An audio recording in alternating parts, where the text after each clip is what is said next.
Hey guys and gals, Nary here from Drake Wing Gaming, and so you know me on Twitter, the Gaming Drag. Today I'm coming back at you into the Let's Play episode of Violet Memoir, Lucas's Path. And we're running the latest build, y'all. Apparently the latest build has like 14,000 new words for Lucas's Path, and apparently 2 optional bad endings. Curious about that. Oh boy. I don't know if I want to see any of these lovely characters in trouble, so... Anyway, y'all, let's go ahead and jump right back into it, shall we? Alarm Chan, you are up. We were at the cafe. Alarm Chan, you are up. And let's go. Okay. Oh, one second, y'all. Okay, there we go. Alrighty. She's behaving now. Okay. We didn't get it too rough, either. Bullying is one thing, but people are just assholes. Our lives weren't in danger. Speak for yourself. Hey, now, we're here to have fun. Don't kill the mood, boys. Sorry. Sorry. Nah, it's my fault, kid. I shouldn't speak for you. Coming to a mutual understanding, the conversation dies, and we just follow Aure as he takes us deeper into the cafe. Looks like Lee feels a little guilty about that little spat. His ears are drooping down more than usual. We're stopped a couple times as Aure runs into some people he knows, one of which seems to know Lucas as well. Must have been someone from his theater or dance club. Eventually, we stop at a table next to the register. It's a little separated from the other tables. It's like we're in our own little isolated area of the cafe. People don't tend to sit here since it's a little far from everyone else. It's a very social place, but I didn't want Lulu feeling overwhelmed.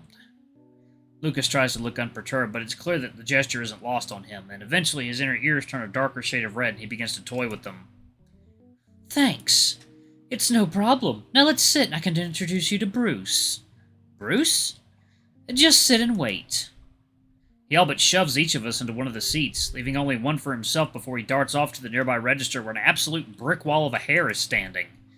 For a moment, I thought it was someone wearing a pair of rabbit ears because I've never seen a rabbit that massive. While Oscar looks like someone from Baywatch, this guy looks more like a presidential bodyguard you'd see in the movies. The white fur that covers most of his body is hidden by the deep ink tattoos. They range from quotes I can't read to a very apparent double Mars symbol inked in rainbow colors. I've always been too scared to get one. Here they have to put colored ink directly into your hair follicle to permanently dye it, and it takes hours to get the pattern correct in each strand. I'd like to see someone try to fuck with someone like that. You say a slur around someone like that, you're not leaving without a broken jaw. Do you know him? Him? No, but I know guys like him. They're usually good guys, got beefed up to protect themselves. He looks to be in his late 30s, so he lived in a time where being gay would have gotten him in more than a couple fights. I gulp down a bunch of saliva, and Lee looks at me, worry on his face as he catches the blood draining from my face. Don't worry, kid. It's better these days. Assholes are still around, but they're not going to fuck with you. Not around these parts, at least. You don't know that. Students these days can be just as fucked up and evil. Lucas's voice is low, and the look on his face is dark. He's gritting his teeth and refusing to look at the possum. His claws look seconds away from piercing into the coffee table. I reach over and slowly place my hand on his own, making sure I'm not catching him by surprise. He looks tense enough as it is, and I don't want to make it worse. Hey, it's like Aure said, we're safe here. Just look around. People aren't going to judge you here. We can just be ourselves. Can we? What's to stop some asshole to come in here and do something awful? That's for me to handle. The deep voice that puts Lee to shame causes all of us to jump. Lee looks like he's about to stand up, and I can feel my hair standing on edge to the point where I could stab someone. Next to our table is a large hare in Aure, who is positively beaming. There's only a little glint of mischief in his eyes. More than anything, he looks excited for us to meet this person. I expected the large man to look down at us with a gruff stare, something that would match Lee's demeanor. Instead, he's wearing a large grin, and his eyes remind me of my father when he would come home after a long trip. This is Bruce. He's the owner of the main barista of this place. He's a good friend and a great choice if you're wanting a one-night stand. I'm not sure who that line is supposed to be directed towards. Maybe all of us knowing him. Bruce doesn't acknowledge it at all. He just extends his hand towards Lee, who is sitting closest to him. I'm the bouncer around here, too. If anyone wants to start something in here or tries to bring any hatred into this place, I lay them out and toss them on their ass. They won't get sympathy from anyone around here.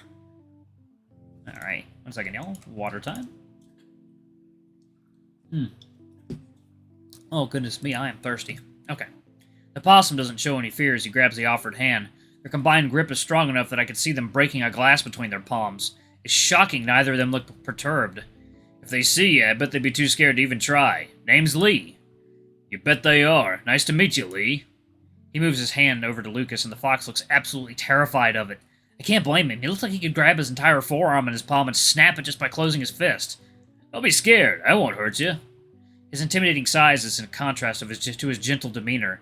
He patiently waits with no hint of annoyance for Lucas to feel more comfortable, who eventually reaches over to take his hand. His hand is completely absorbed into the hairs, and the fox tenses up, but Bruce takes incredible care not to frighten him. That much self-control must be hard. It doesn't take long for the tension in his body to fizzle as his hand is released. He stares at it like he can't believe it's still there. What's your name? Lucas. Lucas Brinley. Well, Lucas Brinley, I hope you enjoy your stay, and feel free to come back here with your boyfriend any time. My boyfriend? Bruce gestures over towards me, and that leaves both of us reeling back in shock. After all, we're not dating at all. We're completely platonic. Don't look so shocked. I'm just good at reading people. We're not dating. We're just friends. You sure about that? My guts are never wrong. We're not. We just slept in the same bed and cuddled, that's all. Aure gives no reaction, which is to be expected. He saw the two of us, after all. But Lee looks like he has a billion questions, and I have to hide my face to not face his gaze.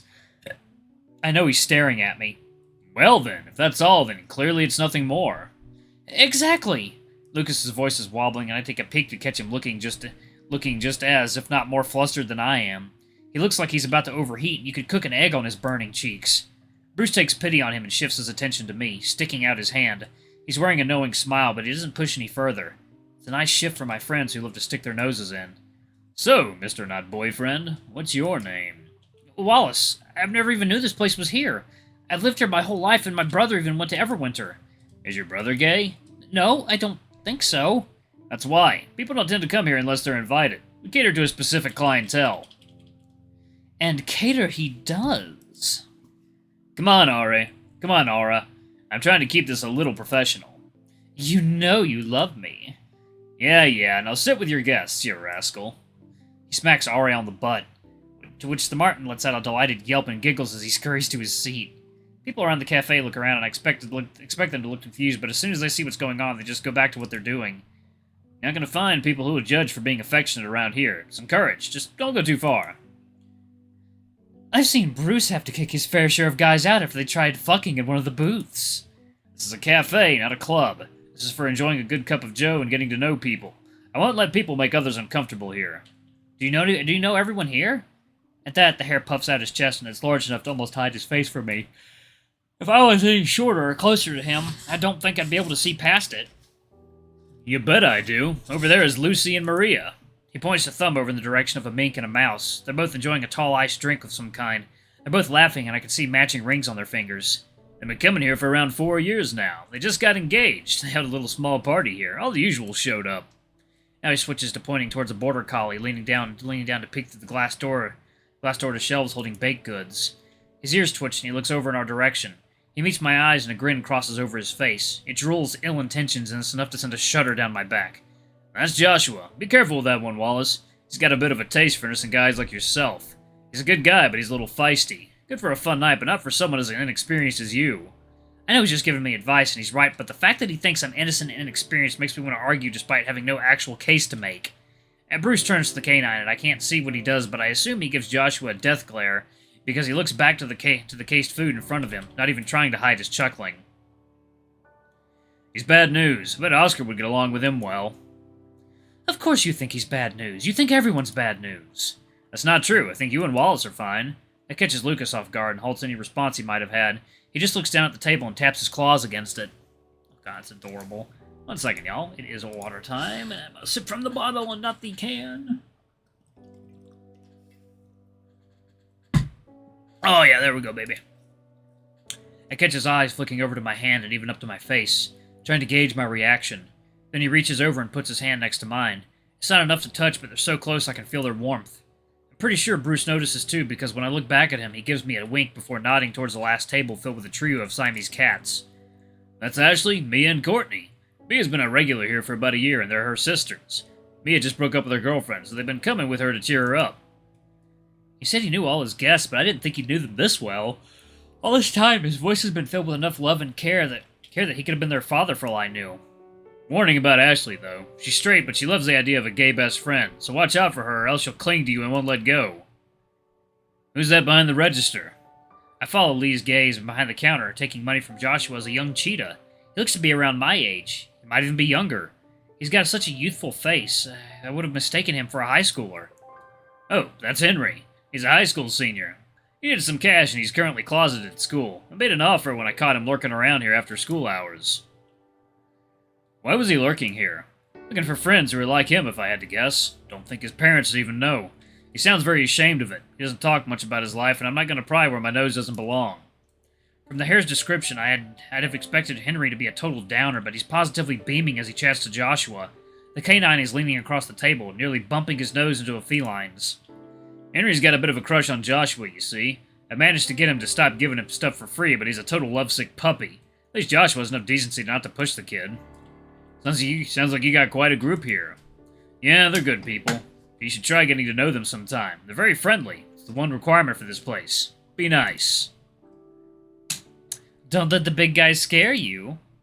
From behind the large man strolls Joshua, his Maine accent coming through thick.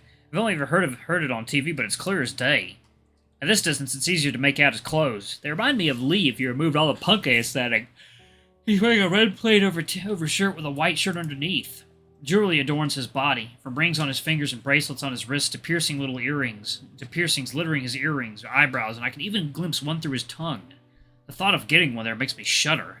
He leans against Bruce and looks over at our table's occupants, taking extra time to eye me up and down. That grin reminds me a little of Oscar, but there's a difference between them, an air of playfulness that spells trouble. Don't mind him. He comes off a little strong, but he means no harm. Unless you consider hickeys covering your neck to be harmful. He loves to lick, suck, and bite. They always like it. Wouldn't do it if they didn't. I like people to know where I've been. Tone it down, Josh. You're scaring away the new guys. You know I'm just having a bit of fun. I ain't that bad. I won't ever do something unless they want me to. People are just attracted to trouble. The border collie raises an eyebrow at Lee's remark, but just gives me another wink before sauntering away, his hips swaying alongside his wagging tail. Don't think too badly of him. He's a good guy deep down, just a bit of a troublemaker. We got one like him already. At least that guy keeps his hands to himself. I don't know. Oscar seems like an affectionate guy who just likes to have fun. I don't know why you guys are so hard on the poor stud. Sounds like you guys are having a good time. I'll be around and I'll check up on your group later. Hope you come back. We always love getting new regulars. Thank you for having us. It's no problem, Wallace. We're glad we can be here. Everyone deserves a place where they can feel safe. With those parting words, he walks over to Lucy and Maria, instantly striking up a conversation with the two. It's only a few seconds before all three of them are laughing, his deep voice booming throughout the room, but none of the regulars react. This entire atmosphere feels closer to a group of friends than a business. So, y'all, it is water time.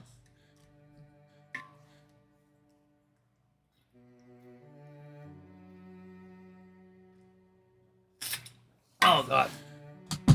So thirsty. So thirsty. Bruce is a great guy. He takes care of everyone here. Joshua is currently staying with him after his parents tossed him out. For being gay? No, actually, he wanted to be an artist instead of going to college to be a doctor or a scientist. The usual. They said if he's going to be a waste to society, then they weren't going to support that, and kicked him out. Christ. He might seem like a bad influence, but Bruce is right. He's a good guy. He just loves playing around a little too much. He's a real talented painter, too. He loves doing nude paintings. Of course he does. I bet you have fun with him afterwards, too, don't you? No, actually. After he painted me one time, we just ate dinner and watched some shows with Bruce while he finished up the finer details on the painting. It was just practice, but he's really dedicated. Seems like he likes playing with that kid behind the counter. Henry? God, no. Joshua's a bit playful, but he always rejects him. He doesn't want to take advantage of some kid with his first crush. He's never tried to use Henry's feelings to get free stuff. The boy's just too lovesick to think straight around him. I'd think they'd actually be a cute couple. I'm pretty sure Joshua actually likes him, too. His tail is always wagging when he's around. I just think the age gap freaks him out a little. How old is he? He's only 24, but he doesn't want to mess up someone who used to be a minor only a couple months ago. He wouldn't stop eyeing up Wallace like he's some piece of meat. That's just him being him. He likes his cute boys. I think Bruce is too harsh on him. Joshua's a great lover. He loves to cuddle after, and I've gotten more kisses from him in one night than Noah gave me in our entire relationship. Does Noah come here? Wouldn't that make things weird? Nah, he never liked this place. I should have I should have seen that as a red flag. No self-respecting gay could resist the allure of the Rainbow Cafe. So I was right, it literally is called the Rainbow Cafe. Aure leans back, checking his nails as if they would have changed. It's obvious he's just trying to look put together. I guess this Noah guy really did a number on him. I've never been in a relationship, let alone cheated on. I don't really know how it would feel, but I can imagine it must feel awful. So, what do you guys think? It's nice. Don't have many of these places around here. Everwinter's a bit more accepting than most places these days, but outside of a couple gay bars and a shelter, there isn't really a lot for them here. Better than where I'm from. Being gay would have been more likely to get you spit on than someone giving you directions to anywhere accepting. The South really do be like that. Bigots everywhere, but thankfully they can't reach us here without getting their butts handed to them. Don't think Everwinter's perfect. We have our own share of assholes. Just keep to yourself and you'll be fine. But I never keep to myself. I know, it's your biggest problem. And my biggest asset. Hard to ignore someone like me. I know, I've tried. Anyway, I'm going to go catch up with the girls. Let you guys enjoy the atmosphere. Don't be afraid to order something. This place is a little more expensive than a cheap coffee place, but the stuff is real good. He gives us a little wave and shoots a wink in Lee's direction before he walks towards the three sisters from earlier. Once Joshua catches wind of Aure's intention, a smirk creeps across his lips and the canine intercepts him. I wonder if that was the plan rather than actually making it to the table. Did you fuck him? He's being extra obnoxious with you. It's very noticeable. Not in a long time. He's just trying to get into your pants then. Yeah. Are you gonna do it? Do what? Sleep with him? Instead of giving me an answer, he just pinches the bridge of his nose and lets out a sigh. I'm not sure what's going on through his head, but it's clear he doesn't have an absolute answer. I need some fresh air. Alright, y'all, I'm going to go ahead and pause it right there. Thank you all so much for watching. Don't forget to like, comment, subscribe, ring that notification bell, leave a super thanks, or a tip if you can, it always helps. Until the next video, I love you all. I'll see you next time. Bye-bye!